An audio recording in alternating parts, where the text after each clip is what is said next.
Hello friends, मैं निदा भास्कर आप सभी लोगों का अपने यूट्यूब चैनल पर स्वागत करती हूँ और 20 क्वेश्चन कंप्लीट करेंगे पॉलिटिकल साइंस में। और अच्छे क्वेश्चन आपको मिलेंगे सारे।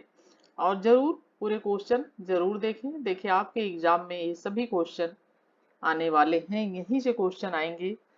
ठीक है। और टीजीटी हो, पीजीटी हो, चाहे आपका यूजी नेट का एग्जाम हो, और आपके एग्जाम में सफलता के लिए बहुत जरूरी है कि आप अच्छी तरीके से मेहनत से तैयारी करें और साथ साथ वीडियो से हेल्प मिले जितनी हो सकती है, और जितना ज्यादा पढ़ सकते हैं उतना पढ़ें।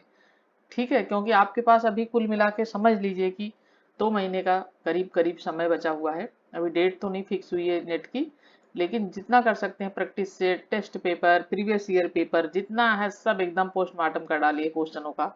ठीक है। तो अच्छी तरीके से तैयारी करें। चलिए शुरू करते हैं और 20 क्वेश्चन कंप्लीट करेंगे। और वीडियो पसंद आती है तो लाइक, शेयर, कमेंट करिएगा। चैनल पे नए हो तो चैनल को सब्सक्राइब जरूर कर लीजिएगा।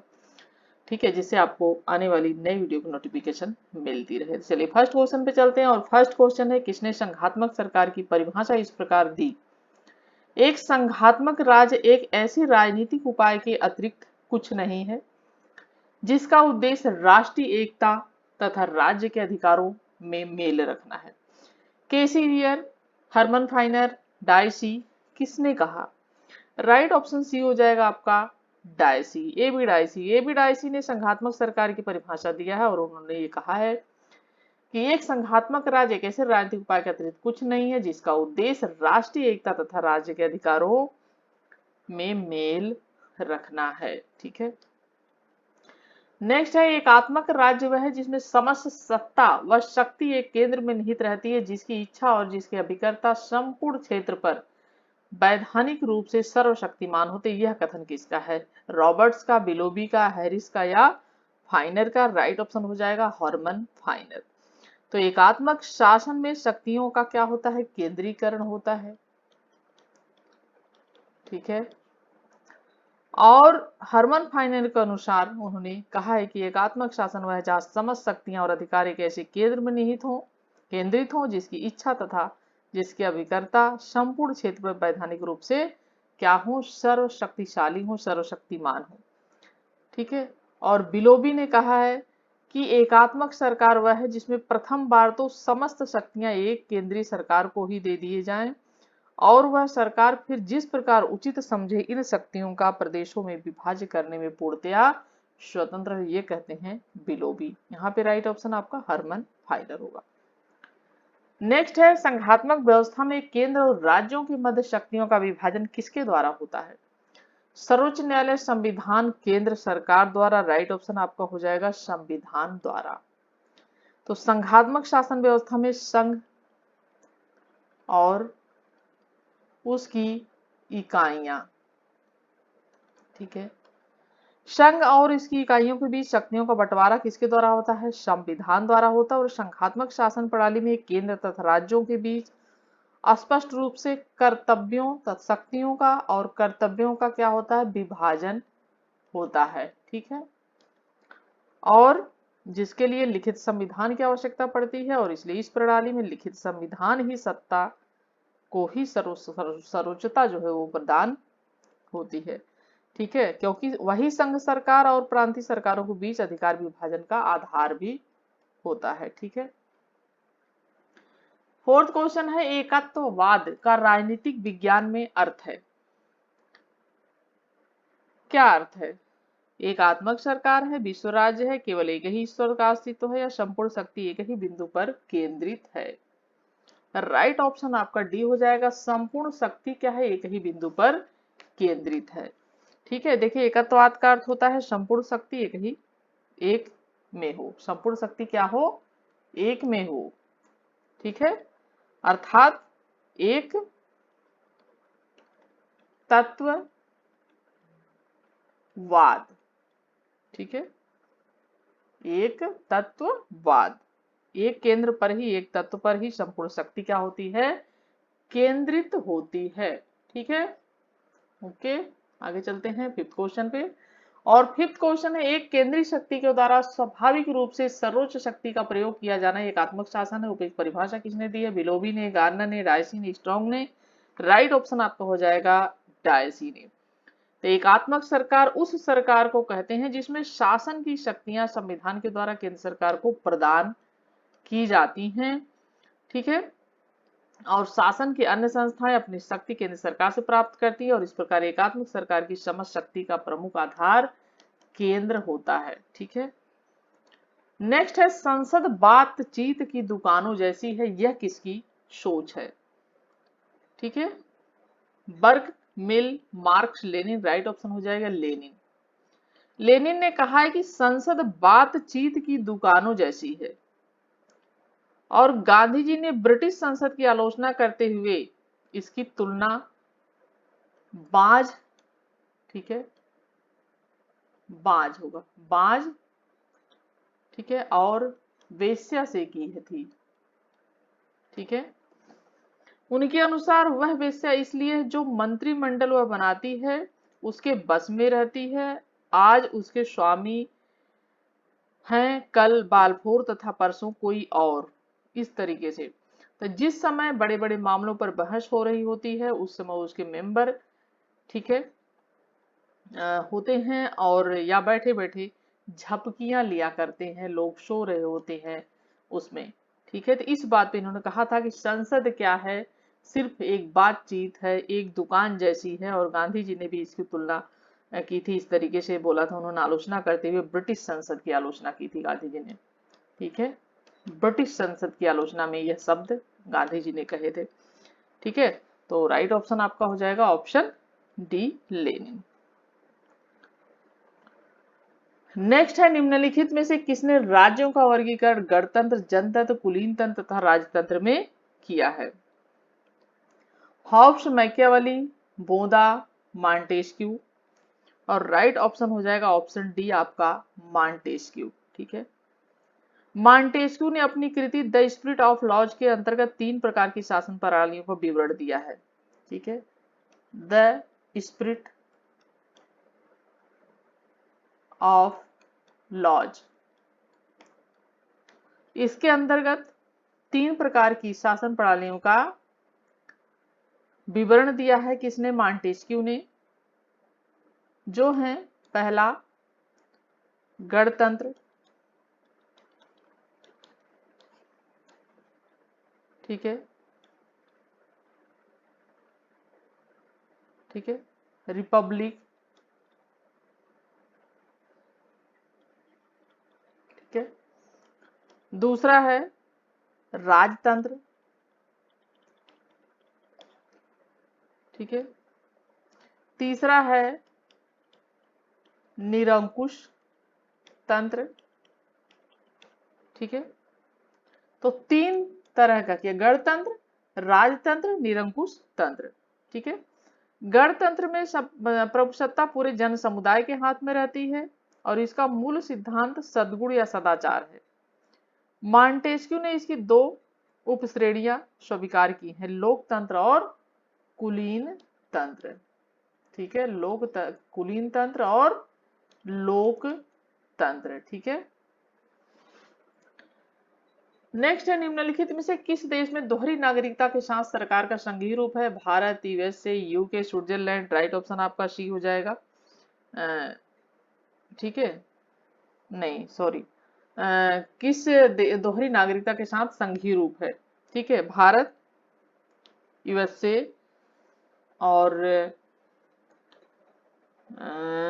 यूके, स्विट्जरलैंड, राइट ऑप्शन आपका बी हो जाएगा यूएसए, ठीक है, अमेरिका। देखिए यूएसए में दोहरी नागरिकता के साथ सरकार का संघीय रूप है और इसमें संघीय शासन प्रणाली के अंतर्गत राज्यों को पर्याप्त क्या दी जाती है, स्वायत्तता दी जाती है और राज्यों के अपने पृथक पृथक संविधान भी होते हैं, ठीक है। पहले भी हमने इस क्वेश्चन पे डिस्कस किए हुए हैं पिछले वीडियो में। चलिए 9 क्वेश्चन है, 9 क्वेश्चन है सरकार, ठीक है। सरकार की निम्नांकित व्यवस्थाओं में से द्विसदनवाद किसका अनिवार्य किसकी अनिवार्य विशेषता, संसदीय व्यवस्था, अध्यक्षीय व्यवस्था, एकीय व्यवस्था या संघीय व्यवस्था, राइट ऑप्शन हो जाएगा ऑप्शन डी, संघीय व्यवस्था, ठीक है। तो संघीय सरकार के जैसे कि लक्षण है द्विसदनवाद, 2 सरकार, शक्तियों का विभाजन, ठीक है, शक्तियों का विभाजन, संविधान की सर्वोच्चता, ये सब क्या है? ये सब हैं संघीय सरकार के लक्षण। इसमें संघीय सरकार में क्या होता है? संविधान जो है वो सर्वोच्च होता है, संविधान की कठोरता भी होती है, लिखित संविधान भी होता है। ठीक है, तो इसलिए संविधान कठोर भी होता है, ये सारी चीजें होती है। राइट ऑप्शन डी हो जाएगा। 10 क्वेश्चन है, संघीय व्यवस्था की विशेषता निम्नलिखित में से कौन सी नहीं है, पूछा है। सामूहिक उत्तरदायित्व, विधायिका और कार्यपालिका के बीच घनिष्ठ संबंध, प्रधानमंत्री का नेतृत्व, सरकार का स्थिर कार्यकाल। और राइट ऑप्शन हो जाएगा ऑप्शन डी, सरकार का स्थिर कार्यकाल। संघीय व्यवस्था में सरकार का कार्यकाल स्थिर नहीं होता, एक इसमें होता है एकात्मक जो व्यवस्था होती है उसमें होता है। ठीक है, तो संसदीय व्यवस्था की जो विशेषताएं होती हैं उसमें कार्यपालिका का व्यवस्थापिका के पर उत्तरदायी होना होता है, राजनैतिक व्यवस्था की संपूर्ण शक्तियों का संसद में केंद्रित रहना, प्रधानमंत्री मंत्रिमंडल के अभिन्न भाग के रूप में शक्तियों का धारक होता है। ठीक है, स्थिर कार्यकाल नहीं होता है।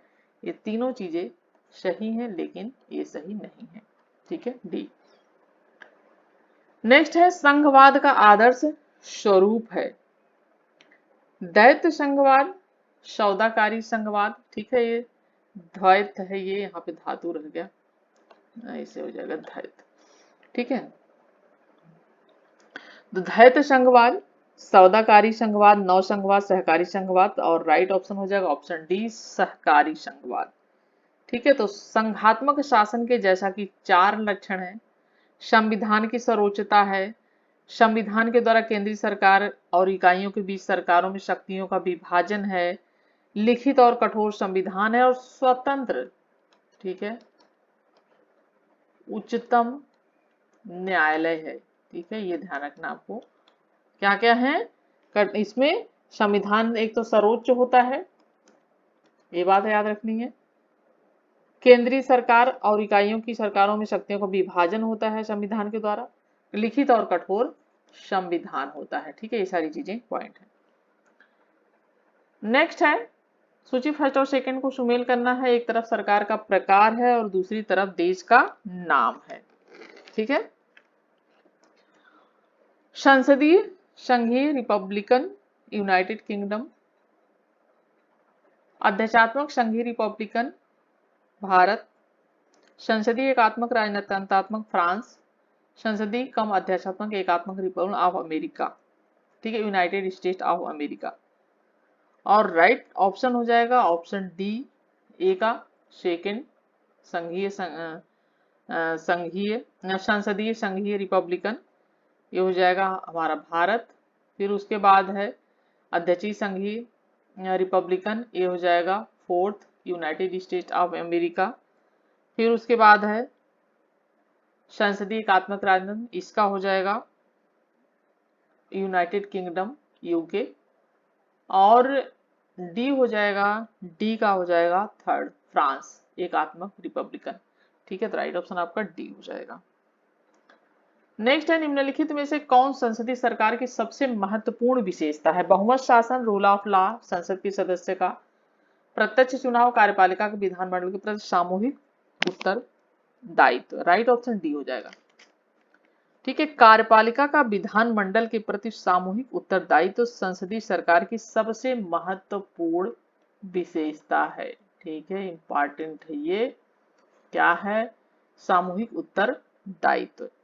ठीक है, तो संसदीय सरकार के जैसे कि लक्षण है, प्रथम राजनीतिक व्यवस्था की संपूर्ण शक्तियों का संसद में केंद्रित रहना। द्वितीय बात है कि कार्यपालिका का व्यवस्थापक के प्रति निरंतर उत्तरदायित्व होता है। ठीक है, चलिए नेक्स्ट क्वेश्चन है 14 क्वेश्चन, ब्रिटिश संसदीय प्रणाली के बारे में कौन से कथन सही है? संसद किसी भी विषय पर कानून बना सकती है। सेकंड है, रानी मंत्रिपरिषद की सलाह के अनुसार कार्रवाई करती है। ठीक है, तीसरा है, हाउस ऑफ लॉर्ड्स द्वारा पारित किसी भी विधेयक को हाउस ऑफ लॉर्ड 2 साल तक के लिए विलंबित कर सकता है। चौथा है, मंत्रिपरिषद सामूहिक जिम्मेदारी के सिद्धांत पर कार्य करती है। और राइट ऑप्शन हो जाएगा ऑप्शन डी, फर्स्ट, सेकंड और फोर्थ। फर्स्ट, सेकंड और फोर्थ, ये क्या है? ये सही है। ठीक है, देखिए, नाम मात्र का ब्रिटेन में संसदीय शासन प्रणाली को स्वीकार किया गया है और जिसके अंतर्गत विशेषताएं जो हैं, ठीक है, वो हैं नाम मात्र, ठीक है, नाम मात्र का एवं वास्तविक कार्यपालिका, सामूहिक उत्तरदायित्व, तीसरा है कार्यपालिका का अनिश्चित कार्यकाल होता है, तो निश्चित नहीं है। चौथी बात है कार्यपालिका का गठन व्यवस्थापिका के सदस्यों में से ही होता है। पांचवी बात है व्यवस्थापिका एवं कार्यपालिका का घनिष्ठ संबंध होता है, रिलेशन होता है। तो ब्रिटेन में जैसा कि एकात्मक शासन व्यवस्था स्वीकार किए गए जिसके साथ समस्त शक्तियां संघीय सरकार में विद्यमान होती हैं, ठीक है,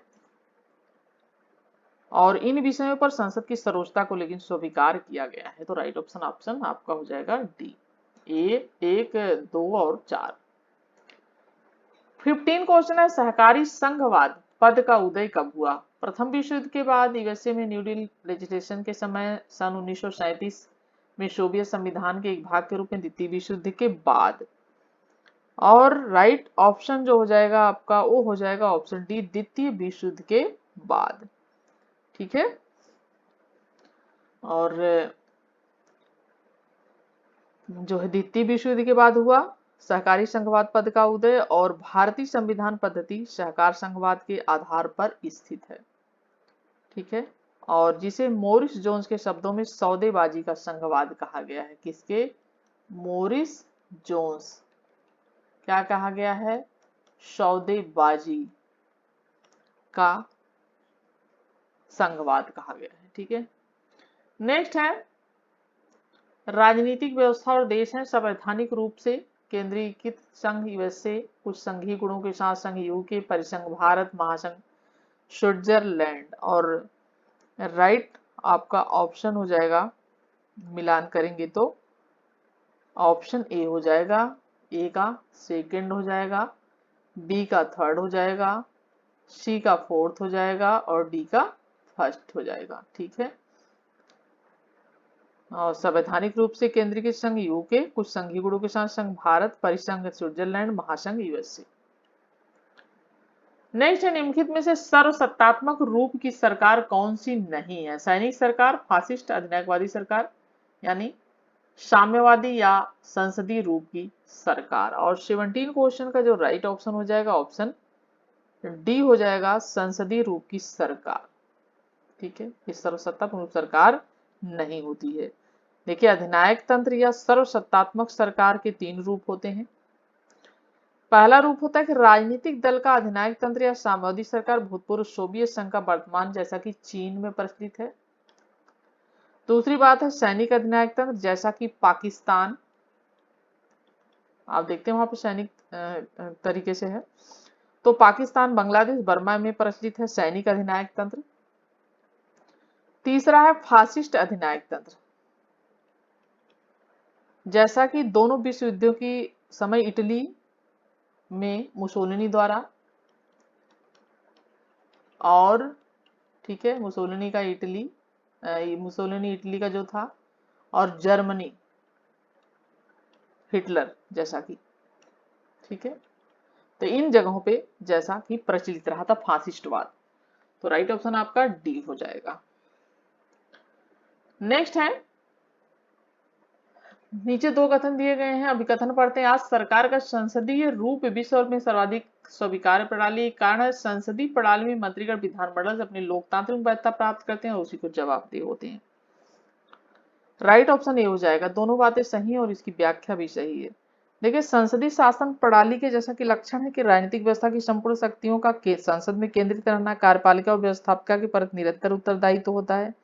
प्रधानमंत्री मंत्रिमंडल के अभिन्न भाग के रूप में शक्तियों का धारक होता है। कार्यपालिका का अनिश्चित कार्यकाल होता है।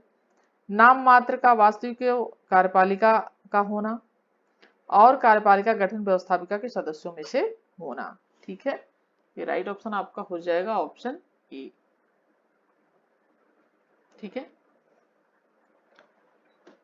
नेक्स्ट है मैग्ना कार्टा गौरवपूर्ण क्रांति था, जॉन लो की रचनाएं आदि सबने ग्रेट ब्रिटेन को मजबूत बनाने में योगदान दिया। निरपेक्ष राजतंत्र, जातीय प्रतिद्वंदिता, संसदीय लोकतंत्र, और साम्राज्यवादी नीतियां। ठीक है, राइट ऑप्शन आपके हो जाएंगे ऑप्शन सी, संसदीय लोकतंत्र। ठीक है, तो मैग्ना कार्टा और जो गौरवपूर्ण क्रांति हुई थी, जॉन लॉक की रचनाएं, सबने ब्रिटेन में संसदीय लोकतंत्र मजबूत बनाने के लिए अपना योगदान दिया है। ठीक है, 19 क्वेश्चन हो गए, 20 क्वेश्चन पे चलते हैं। और ये वाला जो यूनिट हमारी खत्म हो जाएगी जल्द ही, 2-3 वीडियो में। और जितने भी क्वेश्चन बनते हैं थोड़े से इंपॉर्टेंट हैं जो वो मैं कराऊंगी, और उसके बाद आपका शुरू हो जाएगा पॉलिटिकल थिंकर्स का जो यूनिट है वो, और इंटरेस्टिंग है और अच्छी तरीके से उसे पढ़ेंगे फिर। ठीक है, करेंगे क्वेश्चन। और 20 क्वेश्चन है, सरकार की अध्यक्षात्मक प्रणाली के बारे में कौन सा कथन सही है? राष्ट्रपति राज्य और सरकार दोनों का अध्यक्ष होता है। किसके बारे में बात की गई? अध्यक्षात्मक प्रणाली के बारे में। वह शक्तियों के पृथक्करण पर आधारित है। राष्ट्रपति के पद का कार्यकाल निश्चित होता है। सचिव यानी मंत्री राष्ट्रपति और सीनेट के प्रति उत्तरदायी होते हैं। और राइट ऑप्शन इसमें से क्या हो जाएगा सही? ऑप्शन ए हो जाएगा, ए, बी और सी सही है। ठीक है, जैसा कि संसदीय सरकार की अध्यक्षात्मक प्रणाली में सचिव सिर्फ राष्ट्रपति के प्रति उत्तरदायी होता है, क्योंकि उनको, ठीक है, यानी मंत्री जो होता है वो किसके प्रति उत्तरदायी? राष्ट्रपति के प्रति। और क्योंकि उनको रखने और हटाने का अधिकार किसको होता है? राष्ट्रपति को होता है। ठीक है, तो हमारे क्वेश्चन 20 क्वेश्चन हो गए पूरे, और आशा करती हूँ आपके लिए हेल्पफुल रही होगी वीडियो। और फिर नेक्स्ट वीडियो मिलते हूँ आप सभी से, तब तक के लिए thank you for watching video.